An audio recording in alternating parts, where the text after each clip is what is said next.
Hi, I'm Joseph Lazarus, bringing you the results from my second case study, Understanding Attrition and Salary. So for today, we'll be covering DDS Analytics, a company looking to gain a competitive edge but by providing useful insights into their product, which is people. So we'll cover the areas of interest of employee attrition and salary prediction. So today's agenda, we'll go over data cleaning, feature engineering, we'll explore the data and look into some of those trends. Data cleaning, just the process of taking a raw data set and looking for outliers, inconsistencies, and NAs. Luckily, in this data set, we didn't have any NAs. We did remove these three categories because everybody was over 18 and the others just really didn't add any value, made the data set a little easier to work with.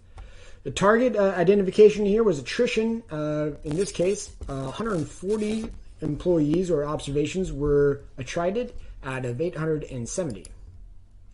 Take a look at workplace satisfaction. Research scientists and sales execs reported the highest job satisfaction. Research directors reported the lowest job satisfaction at around 25% of their population with respect to their population within the company. Some of the quantitative data, looking at the correlation plot, we can see some of the continuous variables and their relation with attrition. We can see gender wasn't a factor by looking at the scatter plot. It seemed to be about 50-50.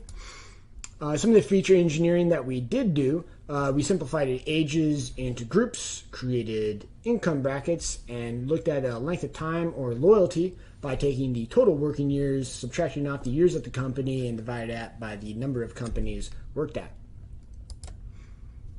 All right, so before we get to the results, go over some of the key terms. Precision, just the rate at which positive predictions are made. Sensitivity, or the rate of true positives, is true positives divided by true positives plus false positives, sometimes called recall. And specificity, or the true negative rate, the rate at which you're able to make true negative predictions. And accuracy, that's just true positives plus true negatives divided by the total.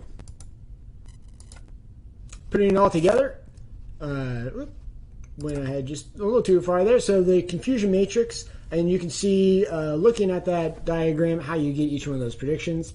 All right, now we'll get to the results. Here's K&N. We had about 77% specificity and a sensitivity rate of 86. The decision tree model produced this useful graphic, but really wasn't a good model for in this case. Naive Bayes was another really good model, and it had about 70% specificity and a sensitivity rate of 73. Random Forest was another model we looked at. Didn't end up using it for the validation set, but it did make some interesting graphs that I thought I'd share with you guys. Comparing all the models, so I ran 6 models together. The decision tree model, which you saw, a general linear regression model, K nearest neighbors, naive Bayes model, random forest model, and support vector model. And they all had pretty high sensitivities, but specificities, K&N and naive Bayes really separated themselves from the pack.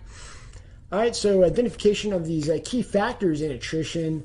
We can take a look at the area under the curve, and we can have the ROC, or the receiver operator characteristic. Its main purpose is to diagnose the diagnostic capability of the classifier as the discrimination threshold is varied. ROC can be qualified using the area under the curve. The way it's done is to see how much area has been covered by the curve.